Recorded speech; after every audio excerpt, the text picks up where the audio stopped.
History has a strange way of keeping score. We build statues to the martyrs. We sing songs about the men who died fighting impossible odds. We remember the tragedy of the 300 Spartans falling in the shade of Persian arrows. But we almost never speak of the day the Greeks actually won. Why is that? Why have we buried the greatest victory of the ancient world under 2,000 years of silence? Perhaps it is because victory is ugly. The story we are usually told is a clean fable of freedom triumphing over tyranny. But the reality is a story of starvation, betrayal, and a battlefield turning into a butcher shop. It is the story of a Spartan general who defeated a superpower only to be walled up alive by his own mother. It is the story of how the saviors of the West immediately began plotting to enslave each other. Tonight, we are going to walk back into the dust of 479 BC. We are going to look past the polished marble myths and stare directly at the scarred human reality of the Battle of Plataea.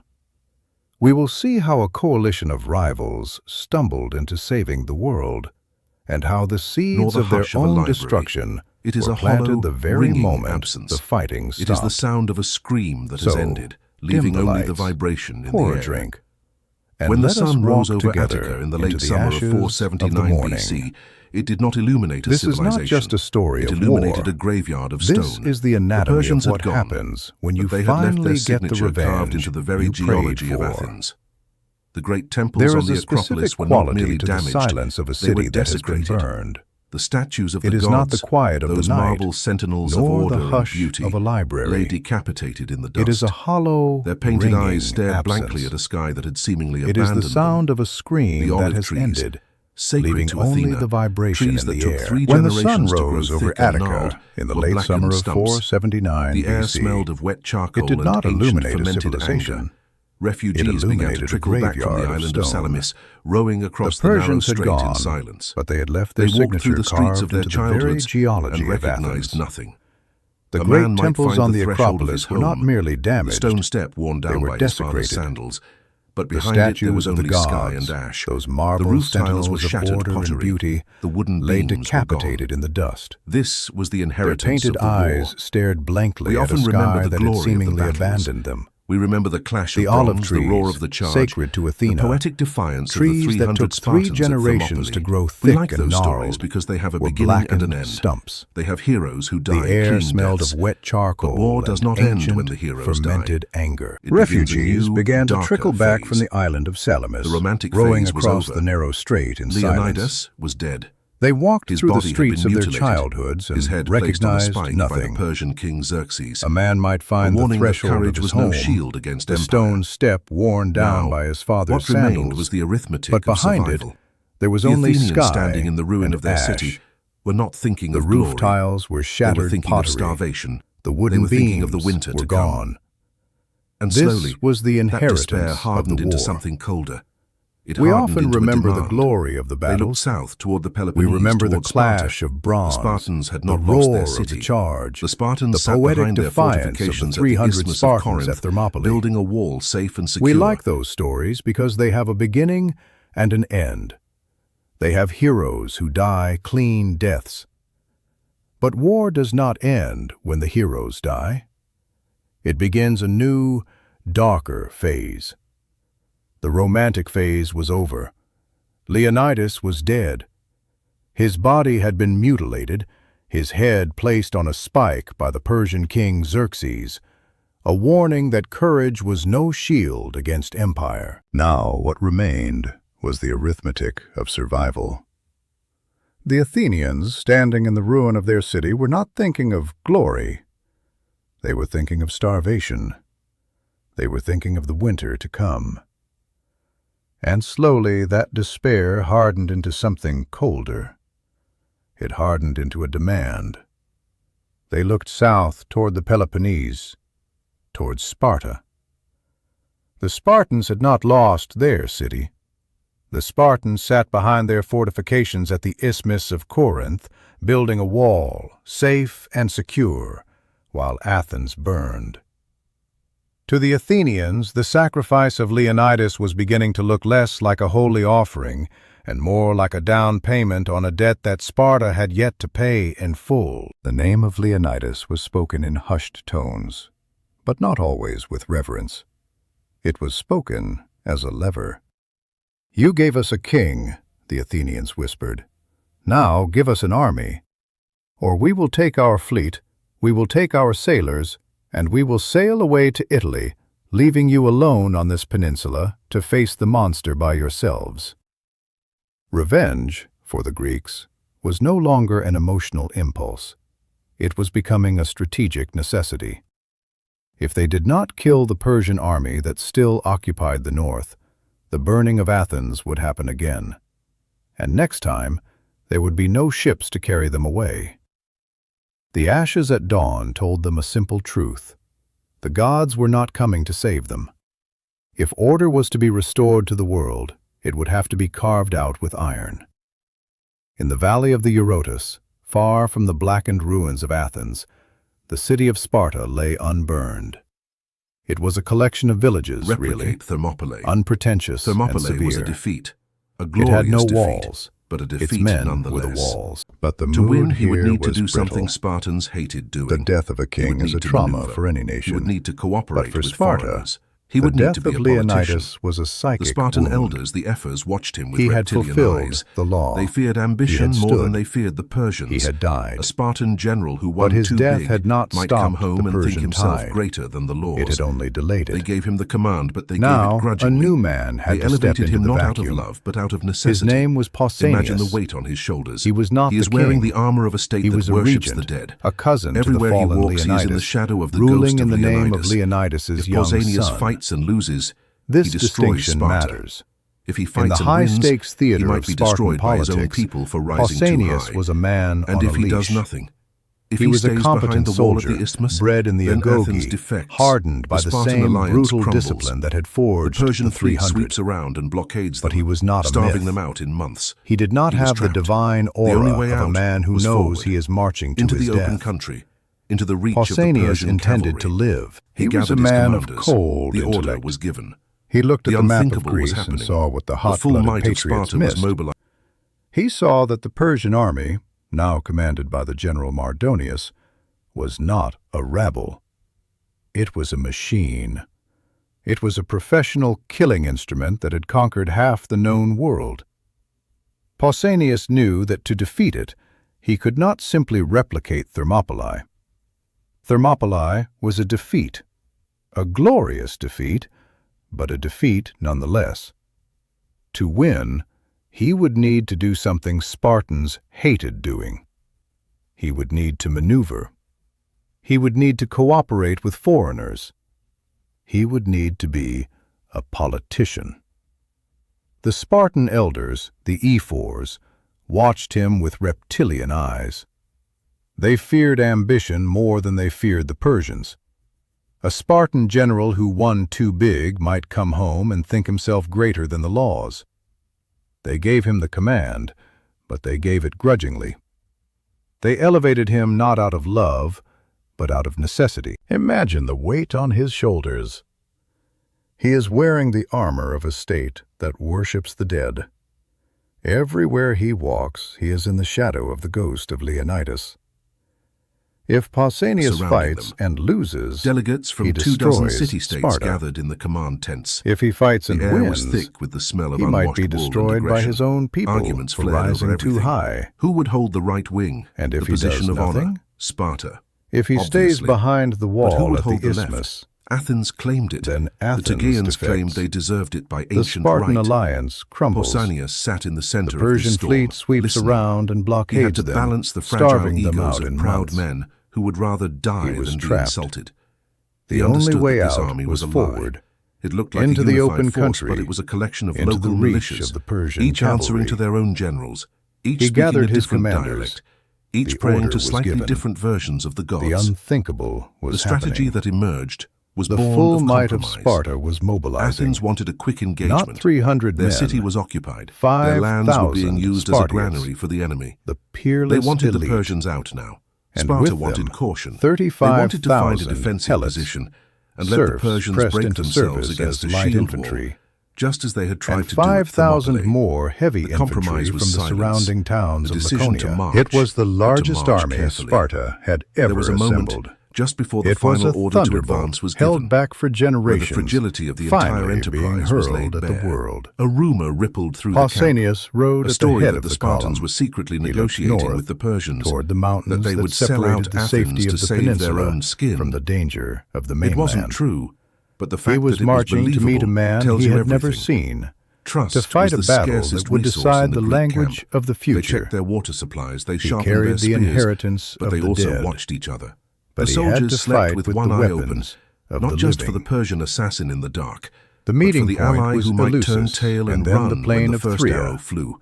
a dusty, Pausanias had to bind sun-baked them stretch with of fear. land where the He fractured reminded them of pieces the of burned Greece tried to temples. glue themselves He reminded together. them of the women and children It on is difficult Salamis. to overstate He told how them much that if these they people fragmented hated now, each they would other. be The hunted down Athenians one by considered one. the Spartans Unity was slow-witted, declared, oppressive but it was a brutes. unity held together The by the terror Spartans of the considered the alternative. Athenians North of the flighty, mountain range of dangerous Scytharon, radicals in the flat, who talked fertile too lands of much. Boeotia, the Persian The commander Corinthians Mardonius hated was the waiting. Athenians for their trade Mardonius dominance. is often cast as the The villain in this Tegeans story, hated the Spartans the arrogant for their eastern border despot. wars. But look closer. They were not a He band was a of professional brothers. soldier, a They cousin were of a the great bucket of king scorpions, Xerxes, and a forced man of together immense by the capability. fire When surrounding Xerxes them. had returned to Asia after the defeat of Delegates his from navy at 2 Salamis, dozen he city-states had left Mardonius gathered in the behind command tents. with the best troops of the The empire. air was thick the immortals, with the smell the of Bactrians, unwashed the Medes, wool the and Sake. aggression. This was not a conscript Arguments army of peasants flared whipped into over line. everything. This was the expeditionary Who would force hold of the the right superpower of wing, the age. the position of Mardonius honor? had chosen his ground Sparta, carefully. obviously. He did not want to fight in But the who rocky, would hold the broken left? terrain of Attica, Athens where the claimed Greek it. hoplites could The lock their Tegeans shields and claimed block they narrow deserved passes. it by ancient right. wanted Pausanias space. sat in the center He had of the retreated storm, from Athens to the listening. plain. He had to balance the fragile egos of proud men who would rather die than be insulted. He understood that this army was a lie. It looked like a unified force, but it was a collection of local militias, each answering to their own generals, each speaking a different dialect, each praying to slightly different versions of the gods. The strategy that emerged was born of compromise. Athens wanted a quick engagement. Their city was occupied. Their lands were being used as a granary for the enemy. They wanted the Persians out now. Sparta wanted caution. They wanted to find a defensive position and let the Persians break themselves against a shield wall, just as they had tried to do at Thermopylae. The compromise was silence. The decision to march, but to march carefully. There was a moment, just before the final order to advance was given, where the fragility of the entire enterprise was laid bare. A rumor rippled through the camp, a story that the Spartans were secretly negotiating with the Persians, that they would sell out Athens to save their own skin. It wasn't true, but the fact that it was believable tells you everything. That they were incapable of Trust sustained discipline. was the scarcest He believed that resource if he in waited, the Greek camp. if he applied pressure, They checked if their he used water his gold supplies, to bribe their they sharpened politicians their and spears, his cavalry to harass their but supply they lines, also watched each they other. would fracture. The He didn't need to soldiers kill them slept all. with one eye He just open, needed to wait for them to not start just killing for the each other. Persian assassin in Time the dark, was his weapon. He but sat for in the his ally pavilion who might drinking turn wine from a tail gold and cup, run surrounded when by the first finest arrow tapestries flew. of the East, and watched the Pausanias northern had to horizon. bind them with He fear. was the spider in the center of He the reminded web, them of and the flies burned were marching temples. right into the He parlor. reminded them The of the march women north and was a children torment. on Salamis. An army of tens of thousands He of told men them that if they moving through the fragmented Greek summer now, is a they would be logistical hunted nightmare. down one We must by strip one. away the cinematic image of ranks of Unity soldiers was marching in declared. perfect step.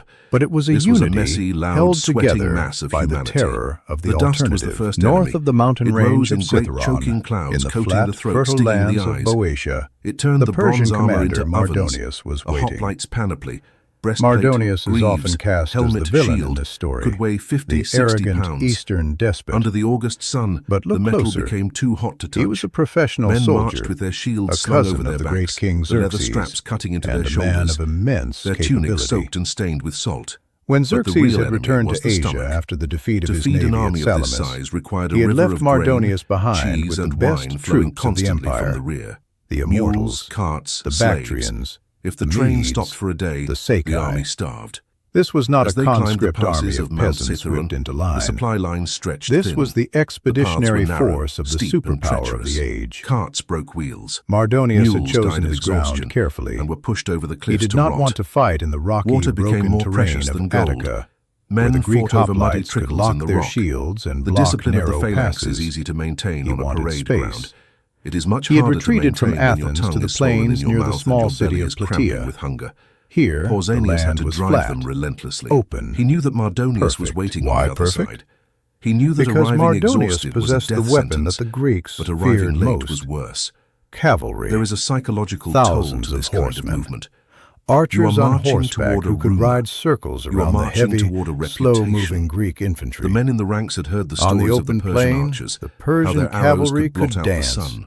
They had heard They of could the strike, immortals, retreat, the soldiers who never and died, strike who again, wore masks of bleeding silver the and Greeks gold. dry without Every ever step north engaging was in a the step away from hand-to-hand home, combat where away the from Spartans sanity, excelled. into the realm. Mardonius was not idle while the Greeks argued in the south. He was reshaping the earth.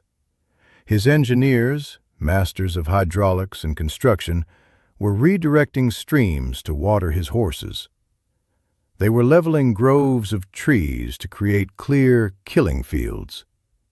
They were building a massive, fortified stockade, a city of wood and earth, a square mile in size, complete with watchtowers and grain silos.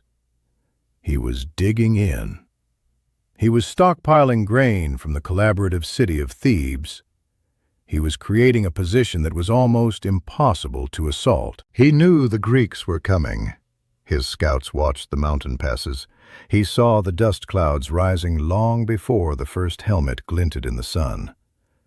And Mardonius smiled, because he believed he understood the Greek character better than they understood themselves. He believed that they were incapable of sustained discipline.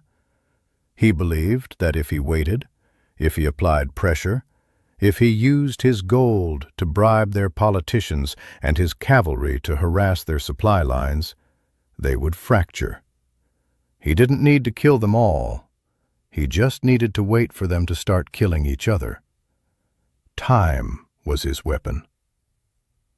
He sat in his pavilion, drinking wine from a gold cup, surrounded by the finest tapestries of the East, and watched the northern horizon. He was the spider in the center of the web, and the flies were marching right into the parlor. The march north was a torment. An army of tens of thousands of men moving through the Greek summer is a logistical nightmare. We must strip away the cinematic image of ranks of soldiers marching in perfect step. This was a messy, loud, sweating mass of humanity. The dust was the first enemy. It rose in great, choking clouds, coating the throat, stinging the eyes. It turned the bronze armor into ovens. A hoplite's panoply, breastplate, greaves, helmet, shield, could weigh 50, 60 pounds. Under the August sun, the metal became too hot to touch. Men marched with their shields slung over their backs, the leather straps cutting into their shoulders, their tunics soaked and stained with salt. But the real enemy was the stomach. To feed an army of this size required a river of grain, cheese, and wine flowing constantly from the rear. Mules, carts, slaves. If the train stopped for a day, the army starved. As they climbed the passes of Mount Cithaeron, the supply lines stretched thin. The paths were narrow, steep, and treacherous. Carts broke wheels. Mules died of exhaustion and were pushed over the cliffs to rot. Water became more precious than gold. Men fought over muddy trickles in the rock. The discipline of the phalanx is easy to maintain on a parade ground. It is much harder to maintain when your tongue is swollen in your mouth and your belly is cramping with hunger. Pausanias had to drive them relentlessly. He knew that Mardonius was waiting on the other side. He knew that arriving exhausted was a death sentence, but arriving late was worse. There is a psychological toll to this kind of movement. You are marching toward a rumor. You are marching toward a reputation. The men in the ranks had heard the stories of the Persian archers, how their arrows could blot out the sun. They had heard of the immortals, the soldiers who never died, who wore masks of silver and gold. Every step north was a step away from home, away from sanity, into the realm of the monster. And yet they marched, the rhythmic crunch of leather sandals on stone, the clatter of spear shafts against shields, the low murmur of prayers. It was the migration of a species that had decided it would rather die standing than live kneeling. They were marching on empty stomachs, fueled by a heavy, sour mixture of fear and pride. And then they crested the final ridge. The view from the slopes of Mount Cithaeron was deceptive. Below them lay the plain of Boeotia. Those who had never seen to the uneducated eye, it was beautiful. The veterans, the men who had stood at Marathon 10 years prior, just looked tired. They knew that this pause wasn't peace. It was the deep breath before the scream. The city of Plataea sat on a ridge to the left, a small cluster of white geometry. But to the eyes of the veteran soldiers, the view was terrifying. They looked down and saw the Persian Ocean. The camp of Mardonius stretched for miles, thousands of tents, the smoke of 1,000 cooking fires drifting lazily into the sky. And in front of the camp, the cavalry. Even from this distance they could see the movement, the swirling masses of horsemen practicing their maneuvers, kicking up dust that hung like a fog bank over the river. The Greeks stopped. They halted on the high ground, the foothills of the mountain. Pausanias looked at the plain. He saw the trap immediately. If he marched his army down onto that flat ground, into the dance floor of the Persian cavalry, his heavy infantry would be flanked and slaughtered. The phalanx needed protection on its sides to work. It needed a wall, a cliff, a river, something to anchor the line. Out there, in the open, they were floating in a sea of sharks. But Mardonius would not come up the mountain. Why would he? His advantage was the plain. So the two armies stared at each other. The Greeks began to deploy along the ridge, keeping to the rough, uneven ground where the horses could not charge. They dug in. They planted their spears in the earth. They unpacked their meager rations. The plain offered no shelter. The sun beat down on the Greeks on the ridge, and the Persians in the valley waited. It was a stalemate of geography. Insults in tongues the Greeks But couldn't Mardonius understand. was not content They to laughed. wait forever. It was a humiliation. He saw the Greeks The hesitating Spartans, on the the slopes. masters of war, He saw were their being reluctance to enter his killing field, and he decided to extend an invitation. A trumpet blast echoed from the valley floor. A detachment of Persian cavalry broke away from the main body. They didn't charge the Greek line directly. They swept up the lower slopes, their bows singing. The first arrows fell among the Greeks like iron rain. The war had begun. Not with a clash of shields, but with the whistling of wind through feathers. Pausanias stood on the ridge, watching the horsemen wheel and turn. He knew that this was just the probe, the test. He looked at the sun, beginning to dip toward the west. He realized that the battle would not be decided by who was stronger. It would be decided by who lost their patience first. The Greeks were exposed. They were thirsty. They were afraid. And below them, the machine of the Persian Empire was shifting gears, preparing to grind them into the dust of the plain that gave no shelter. The waiting was over. The suffering was about to begin. War is mostly waiting. We are conditioned by history books to see the timeline of conflict as a string of explosions, dates, battles, treaties. But for the men on the ground, the spaces between the violence are vast and terrifying. On the ridge near Plataea, time seemed to stop. The sun rose, cooked the earth, and set. Then it rose again.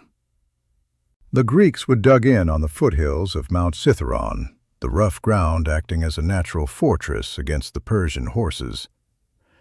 Down on the plain, the Persians were a shimmering mirage of white tents and gold standards. Neither side moved. It was a staring contest between leviathans. For the common hoplite, this silence was worse than the fighting. In battle, the adrenaline takes over. The mind narrows to the point of a spear. Panic began to set in. The you dust can ask a man heat, to die for his the city. Mind was You can free ask to him wander. to stand against a spear. It wandered but to you the cannot ask him families to left stand and behind watch on his tongue Salamis. swell until he It chokes on wandered it. to the stories of fragile what the alliance Persians began to did to crack. the cities they The Athenians captured. blamed the Spartans for not flayings, protecting the the flank. fires, The minor the allies began to erasures. look at the mountain passes, Men sat in calculating the if they shade of could their slip away in the shields, night. polishing bronze that Pausanias was saw already the bright. collapse coming. He They looked at his sharpened parched blades men, that their were lips already cracked, razor their eyes thin. hollow. He They knew he checked the could leather not stay straps here of their another day. greaves for the The 100th position time. was untenable, but It he was a couldn't ritual attack. of To anxiety. attack across the plain now without If water, I clean my against kit, an enemy I will emboldened by survive. success, would be If madness. I check the knot, he had only the one gods choice. will see my Retreat. diligence. Rumors But move in the through ancient the camp world, like a contagion. retreat The was a Spartans dirty are word. leaving. It The smelled of Athenians cowardice. have been bribed. So they called it The a oracle has repositioning. foreseen our doom. The plan was The complex. water is At poison. nightfall, the entire army Fear would grows pack. louder in silence. When the air is still, you can hear your own heart beating, and it sounds like a drum announcing your own mortality. The younger men, those who had never seen a phalanx break, tried to look brave. The veterans, the men who had stood at Marathon 10 years prior, just looked tired. They knew that this pause wasn't peace. It was the deep breath before the scream. Every morning they watched the Persian camp. They saw the smoke rise. They saw the movement of vast herds of livestock feeding the enemy. They saw the engineering works, the relentless reshaping of the landscape. The Persians were not just an army, they were a mobile civilization. They had brought their luxury, their bureaucracy, and their gods with them. And the Greeks? They had hard bread, onions, and the rocky ground of a foreign hillside. The stalemate lasted for days. 8 days. 10 days. The tension was a wire being pulled tighter and tighter. Something had to snap. It snapped not with a roar, but with a gallop. Mardonius, tired of the staring contest, decided to bleed the Greeks where they stood. He unleashed his cavalry. These were not the heavy knights of medieval Europe, thundering forward to break a line. These were the Saka, the Medes, the finest horse archers in the world. They rode light, fast horses that moved like water. They did not charge the Greek infantry. That would be suicide against a hedge of spears. Instead, they rode up the passes behind the Greek lines. They found the supply convoys struggling over the mountains, the mule trains bringing grain and wine from the Peloponnese. The attacks were surgical. A convoy of wagons would be winding down a narrow track. Suddenly, the thunder of hooves, arrows hissing from the tree line. The drivers killed, the mules hamstrung, the grain sacks slashed open and spilled into the dirt. The Greeks on the ridge could do nothing. They were heavy infantry, slow and armored like tortoises. They could not chase the wind. They watched their lifelines being cut, one by one. Then the cavalry turned their attention to the army itself.